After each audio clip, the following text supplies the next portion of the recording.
जुलाई 2023 के तीसरे सप्ताह की बात है। दरअसल एक पत्रकार एक महिला के पास आता है। महिला से जाकर कहता है कि वह एक बहुत बड़े अखबार का पत्रकार है। आपकी बेटी के साथ जो भी कुछ हुआ था उस कहानी को जानने के लिए आए हैं। इसके बाद वो उसे अखबार में प्रकाशित करेगा। जैसे ही अखबार में खबर आएगी तो लोग उस कहानी को असली रूप में जानेंगे, पहचानेंगे। जैसे ही उस महिला की तरफ देखा जाता है, उसकी बात की जाती है, तो महिला ने कोई जवाब नहीं दिया बल्कि एकदम साइलेंट हो जाती है और उसके बाद एक अपने घर की तरफ से इशारा करती है, जैसे उंगली करती है। उस पत्रकार ने पूछा कि मैं समझ नहीं पा रहा हूँ कि आखिरकार आप क्या दिखाना चाहती है, क्या बताना चाहती है। वो कहती है कि एक बड़ा सा वृक्ष आपको दिखाई दे रहा है, उस बड़े से वृक्ष के नीचे उसकी बेटी की लाश दफने। देखो 11 साल में वो पौधा जो हमने लगाया था वो कितना बड़ा बड़ा वृक्ष बन चुका है। काश पुलिस ने, सीआईडी ने, सीबीआई ने अगर अपनी ईमानदारी से जांच पड़ताल की होती तो हमारी बेटी के इंसाफ मिल जाता। लेकिन प्रकृति ने इंसाफ कर दिया है, पौधे को आज बड़ा वृक्ष बना दिया। उसकी छाव के नीचे हम बैठ रहते हैं और देखते रहते हैं कि यही हमारी बेटी है। दरअसल यह कहानी इस इलाके की है, उस धर्मस्थला इलाके की कहानी है, जहाँ पर एक नकाबपोश व्यक्ति ने एसपी को पत्र लिखा और पत्र लिखकर कहा कि साहब मैंने अपने हाथों से सैकड़ों लाशों को दफन किया है। दरअसल इसके बाद यह मामला पूरे देश में फैल जाता है, तबाही हो जाता है। और जैसे जैसे इस मामले में इसके बाद फिर बड़े बड़े ऑफिसर जो खूब ईमानदार होते हैं उनके बाद जांच की जाती है और 13 ऐसे स्थानों की खुदाई होना शुरू हो जाती है, ये देखने के लिए, पड़ताल करने के लिए कि एक नकाबपोश उसकी बातों में कितनी सच्चाई है। आज की इस कहानी के माध्यम से जानने की, समझने की कोशिश करते हैं कि आखिरकार उस लड़की के साथ क्या हुआ था जिसने पूरे प्रदेश भर में, जैसे अब पूरे देश भर में इस घटना को लेकर चर्चा है, तब उस दौरान उस प्रदेश भर में इस घटना को लेकर चर्चा थी। आदाब, नमस्कार, सत श्री अकाल। मैं आपका भाई कैलाश कुमार जो सच्ची घटना मैं आपको सुनाने जा रहा हूँ। ये सच्ची घटना कर्नाटक प्रदेश का जिला है दक्षिण कन्नड़, और दक्षिण कन्नड़ में गांव लगता है उजिरे गांव। दरअसल यही की सच्ची घटना है। 17 साल की एक लड़की जिसका नाम सौजन्या होता है। सौजन्या रोजमर्रा की तरह अपने घर में निकलती है, अपने घर से निकलती है अपने कॉलेज में पढ़ने के लिए। दरअसल 9 अक्टूबर 2012 की सुबह 7 बजे के आसपास वाक़या था। उसकी माँ ने काफ़ी आवाज़ लगाई, बेटा थोड़ी देर में खाना तैयार कर दूंगी, बस तुम रुक जाओ। लेकिन वो खाना भी सही से तैयार हुआ नहीं था, इसलिए उस दिन वो बिना कुछ खाए पिए चली जाती है। अब अपने कॉलेज जा रही थी। उसका कॉलेज का नाम होता है एसडीएम कॉलेज, जो कि उजेरे में ही लगता है, जो कि उस घर से लगभग 3 किलोमीटर दूर होता है। उसके लिए उसे एक बड़ी जो बस पकड़नी पड़ती है और वो वहाँ जाती है, रोज़ की तरह जाती है, आती रहती है। लेकिन उस दिन यानी 9 अक्टूबर 2012 को वो घर से गई ज़रूर थी, लौट कर वापस नहीं आती है।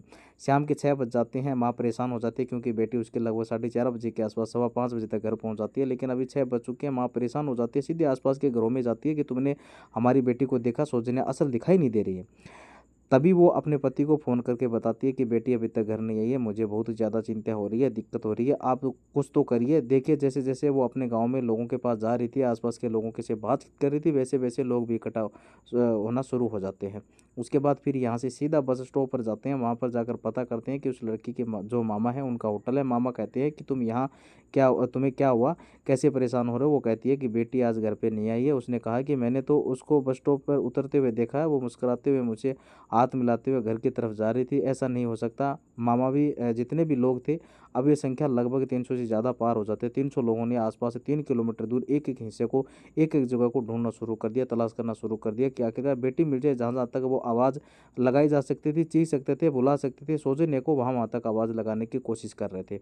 उस दिन पूरे दिन बारिश पड़ रही थी, रात को भी बारिश पड़ रही थी। लोग थक जाते हैं, परेशान हो जाते हैं। यहीं से कुछ लोगों को जत्था, यहाँ से लगभग 12 किलोमीटर दूर एक पुलिस स्टेशन लगता है जिसका नाम है जो बेलथागढ़ी में जाते हैं। पुलिस स्टेशन में जाने के बाद वो लड़की, सौजन्या का पिता होता है, वो जाकर अपनी बेटी की पूरी कहानी बताता है कि मेरी बेटी एसडीएम कॉलेज में पढ़ती है, सेकंड ईयर की छात्रा है, रोज़ घर से निकलती है लेकिन आज घर लौट कर नहीं आई। आप साहब इस मामले को जितनी जल्दी हो सके कार्रवाई कर दीजिए, हमारी बेटी को ढूंढने में मदद कर दीजिए। पुलिस कहती है फिलहाल बहुत ज़्यादा बारिश हो रही है, और इस तरह के पुलिस कोई इनकी बहाना करने लगती है।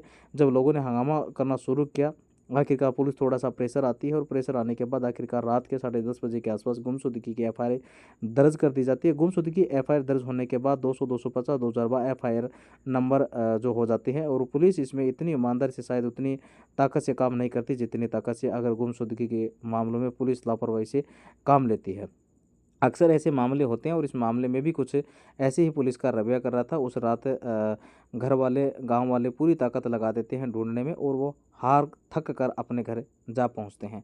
जैसे ही दिन निकलता है, दिन निकलने के बाद सुबह 8 बजे के आसपास का वक्त हो रहा था, फिर से ग्रामीणों ने ढूंढना शुरू कर दिया। पहले दिन 300 लोग थे, अगले दिन 500 से ज़्यादा लोगों ने ढूंढना शुरू कर दिया, क्योंकि इस इलाके में जो गांव की आबादी थी लगभग 9,000 के आसपास बताई जाती है।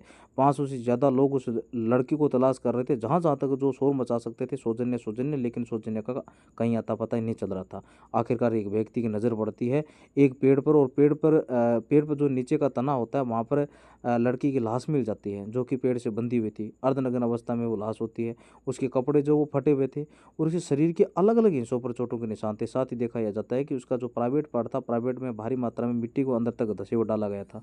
इस तरह से लोगों में गुस्सा आता है, थाने को घेराव करते हैं। पुलिस इस मामले को जांच पड़ताल करना शुरू कर देती है। पुलिस कहती है कि हम इस मामले की जांच पड़ताल कर रहे हैं।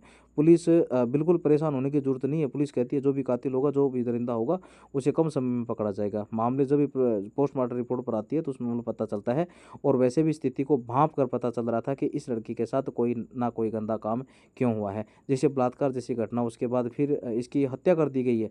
पुलिस ने आखिरकार इस मामले में, जैसे ही इतनी बड़ी घटना हो जाती है, उसके बावजूद भी जैसे पुलिस काम करना था, शायद पुलिस ने उतनी ईमानदारी से काम नहीं किया। अगला दिन यानी कि 11 अक्टूबर 2012 आ जाता है, और 11 अक्टूबर 2012 जैसे ही आता है तो 5 लोग जो जाते हैं एक व्यक्ति को छीटते हुए लेके आ रहे थे, और इसी बीच में किसी ने शोर मचा दिया कि आखिरकार वो व्यक्ति पकड़ा गया है जिसने सौजन्या की हत्या की। यानी कि बलात्कार करने के बाद जिसकी हत्या की थी, अब वह इतना था कि बड़ी संख्या में लोग इकट्ठे हो जाते हैं, और उस व्यक्ति को उन 5 लोगों के हाथों से छुड़ाने के बाद उसे बुरी तरह से मारना पीटना शुरू कर देते हैं। दरअसल ये व्यक्ति था, वह धर्मस्थलों की मंजूनाथेश्वर मंदिर के पास एक बाहुबली द्वार होता है, उसके पास वो सीढ़ियों पर बैठा हुआ था। उन 5 लोगों ने उसे पकड़ा, और पकड़ने के बाद पुलिस थाने की तरफ लेके जा रहे थे। और जैसे ही लेके जा रहे थे तो पब्लिक ने जब उसे पीटना शुरू किया, तो यह पता चलता है कि यह बताया जाता है कि इस व्यक्ति ने इस लड़की के साथ गलत काम किया, इस व्यक्ति ने उसको जान से मारा है। पब्लिक का गुस्सा था, तो जब उसे पीटना शुरू किया तो लगभग 17 जख्म उसके शरीर पर आए थे, और उससे बहुत ज़्यादा चोटें भी आई थी। आखिरकार उसे पूछा जाता है कि तुम्हारा नाम क्या है, तो वह कहता है कि मेरा नाम संतोष राव है, जो कि उड़पी एक जिला लगता है, वहाँ का एक गाँव लगता है करल कला, वहाँ का वो निवासी है। और उसके जो पिता है वो रिटायर्ड शिक्षक है, माँ उसकी लोक निर्माण विभाग में कर्मचारी के पद रिटायर्ड हो चुकी है। जैसे उसने अपने बारे में बताया, उसे पूछा जाता है कि तुम करते क्या हो, तो उसने कहा कि एक अहम कर्नाटक प्रदेश का जिला लगता है जिसका नाम है कुरु चिंगनगना, कुरु जिले का एक जगह लगती है श्रृंगेरी, वहाँ पर एक होटल है, होटल में वो काम करता है। बस उसकी हालत, उसकी जो बॉडी स्ट्रक्चर था, उसके बाल जो थे, उसको देखकर ऐसा लग रहा था जैसे कोई वो अपराधी टाइप का ही वो है। बस पुलिस को एक काफ़ी जो पकी पकाई खीर थी, पुलिस को वो खीर मिल जाती है। पुलिस आराम से बैठकर तसल्ली से उस खीर को खा लेती, यानी कि जैसे ही क्या उसके हाथ में एक थाली में परोसकर भोजन दे दिया जाता है। ऐसे ही उन 5 लोगों को परोसकर उसे भोजन दे दिया था। तो और पुलिस ने फिर इसके बाद फिर कुछ ज़्यादा ईमानदारी से काम नहीं किया, और उसी को ही पूरी तरह से अपराधी मान लिया। उसके खिलाफ पुलिस ने मामले की जांच पड़ताल की, और जांच पड़ताल करने के बाद, लेकिन जिस तरह से वो पुलिस के उसके मामले में काम कर रही थी, उस हिसाब से पुलिस अहम की इस कार्यप्रणाली को लेकर जो आसपास के गांव लोग थे, परिवार के लोग थे, उन्हें लग रहा था कि शायद पुलिस अपनी ईमानदारी से काम नहीं कर रही है। लोगों ने हंगामा करना शुरू कर दिया, और जब हंगामा करना शुरू किया था तो उसके बाद वो सीआईडी के पास पहुंच जाती है। सीआईडी से जब जाँच सीबीआई तक पहुँच जाती है, यानी कि पुलिस, सीआईडी और सीबीआई, इन 3 जगह जाँच पहुँचती है। जाँच पहुँचने के बाद मामला की चार्जशीट लगाई जाती है, मामला अदालत में पहुँचता है, और अदालत पहुँचने के बाद फिर इसको जब सज़ा का नंबर आता है, तो अदालत यह कहते हुए इस आदमी को बाइज्जत बरी कर देता है, क्योंकि इस आरोपी के खिलाफ कोई सबूत ही नहीं है, पर्याप्त सबूत जिसके आधार पर कह सके कि इसने बलात्कार किया है सौजन्या ने, या और इसे जो उसकी हत्या की है सौजन्या की। हालांकि वो 6 साल तक जेल में रहता है, और 6 साल जेल में रहने के बाद उसको बाइज्जत बरी कर दिया जाता है। लेकिन इसमें बड़ा खेल हुआ था।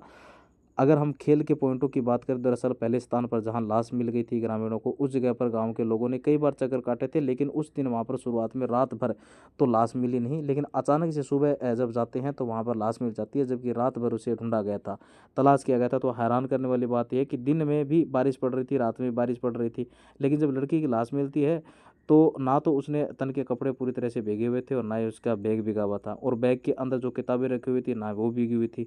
उससे ऐसा लग रहा था जैसे किसी और स्थान पर उसकी हत्या की गई है, उस किसी और स्थान पर उसके साथ गंदा घिनौना कृत्य किया गया है। उसके बाद लाश को यहाँ से लाकर एक नीले रंग के शॉल में बांध दिया जाता है। आखिरकार क्राइम सीन से एक चप्पल गायब था, क्राइम सीन से एक छाता भी गायब था, और वो छाता और चप्पल कहाँ गया, किसके पास है? पुलिस ने उसे ढूंढने में कोई ईमानदारी नहीं दिखाई, कोई दिलचस्पी नहीं दिखाई, और ऐसे ही मामला चलता रहा। पुलिस ने जो 5 लोग पकड़ लिए लेके आए थे, क्योंकि उन्हें पकी पकाई खीर दे दी, उनसे भी शायद पूरी ईमानदारी से, पूरी शिद्दत से जानने की कोशिश नहीं की कि आखिरकार तुम्हें कैसे मिला, कि तुमने कैसे शक किया। हालांकि वैसे बताया जाता है कि वो सीढ़ियों पर बैठा हुआ था, अंधेरे में छुपा हुआ था। इस तरह के बयानबाजी जब बयान लिए जाते हैं तो उसमें लोगों के अलग अलग बयान थे। यह विरोधीभाषी बयान थे, जो कि यह अपने आप में तय कर रहे थे कि हाँ, कुछ ना कुछ तो इसमें खेल हुआ है। दरअसल ऐसे 400 से ज़्यादा केस इस इलाके के थे जो भी कभी सोल्व नहीं हुए।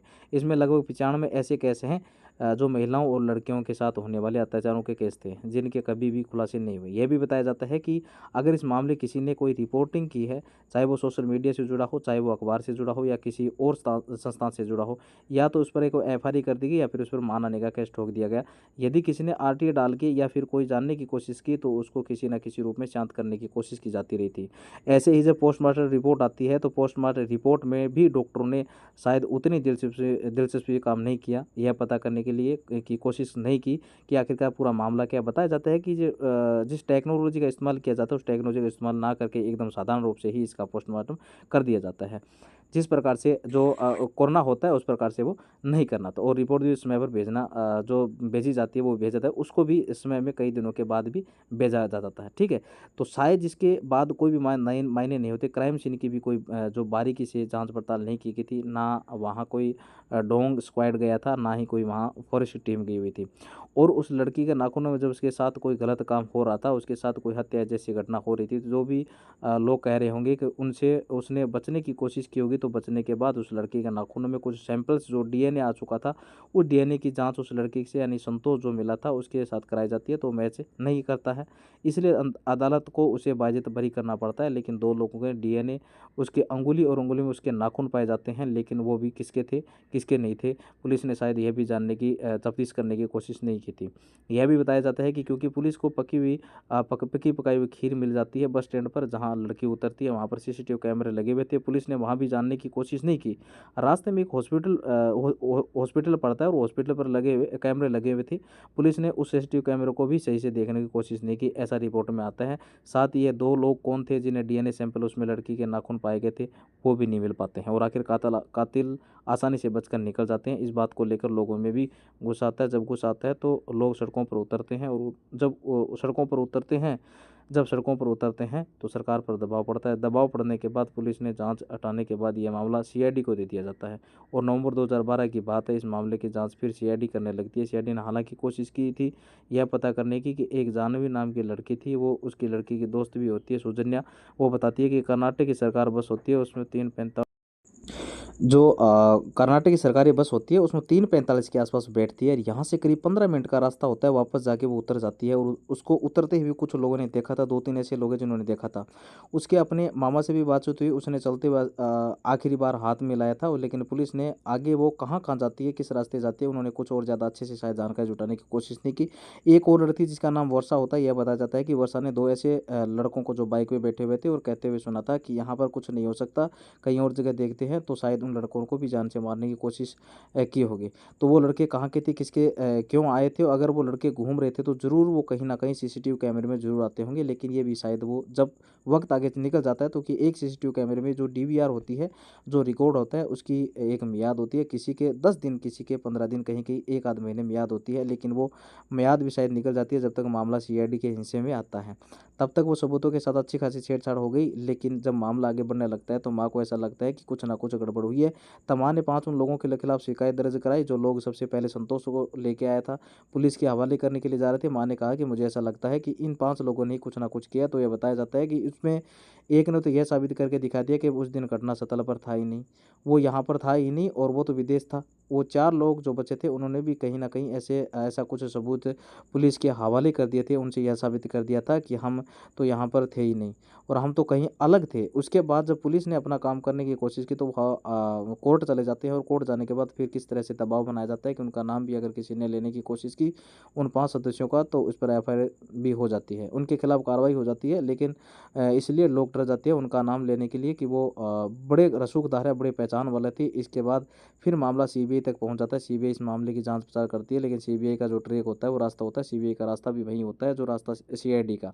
कई महीने के बाद जो कोर्ट में चार्जशीट पेश की जाती है और आरोपी उसी को बनाया जाता है, संतोष राय को, जिसे पहली बार पकड़ा गया था, और उसको बनाने के बाद 16 जून 2023 को इस मामले का अदालत की तरफ से फैसला आता है और कहा जाता है कि इस व्यक्ति को बाइज्जत बरी कर दिया जाता है, क्योंकि इसके खिलाफ कोई सबूत नहीं पाए गए हैं। यह मामला बहुत ही ज़्यादा चर्चित रहा उस प्रदेश में। यह मामला दोबारा से इसलिए चर्चित हो जाता है क्योंकि नकाबपोश व्यक्ति जो इस मंदिर में, अहम धर्मस्थला में एक मंदिर है, वहाँ पर वो सफाई कर्मचारी होता है। वह बताना है कि 1995 से लेकर 2014 तक उसने अपने हाथों से सैकड़ों लाशों को, जो महिलाओं की और लड़कियों को लाशें होती है जिनके तन पर कोई कपड़ा नहीं होते थे और जिनके साथ ना कोई गंदी हरकतें होती थी, जिनके साथ बलात्कार जैसी घटना होती थी, जिनके उसके बाद फिर हत्या हो जाती है, तो उसको उसने अपने हाथों से दफनाया। जब एसपी को पता लगा, उसके बाद फिर मामला हाईलाइट होता है। प्रदेश सरकार के सत्र पर एक एसआईटी का गठन होता है। एसआईटी गठन के बाद फिर उसमें ईमानदार ऑफिसर होते हैं कि एक सूची तैयार की जाती है ताकि इस मामले की जांच पड़ताल हो सके। उस व्यक्ति के आधार पर 13 ऐसे स्थानों को नेत्रवती नदी के इर्द गिर्द चिन्हित किया जाता है और वो बताया जाता है कि वहां पर उसमें लाशों को दफनाया। हालांकि 12-13 जगह जब खुदाई होती है तो कुछ स्थानों पर करीब करीब 25 मानव कंकाल के कुछ अंश मिल जाते हैं, जिनकी जांच पड़ताल की जा रही है और यह पता करने की कोशिश की जा रही है कि आखिरकार पूरा मामला क्या है।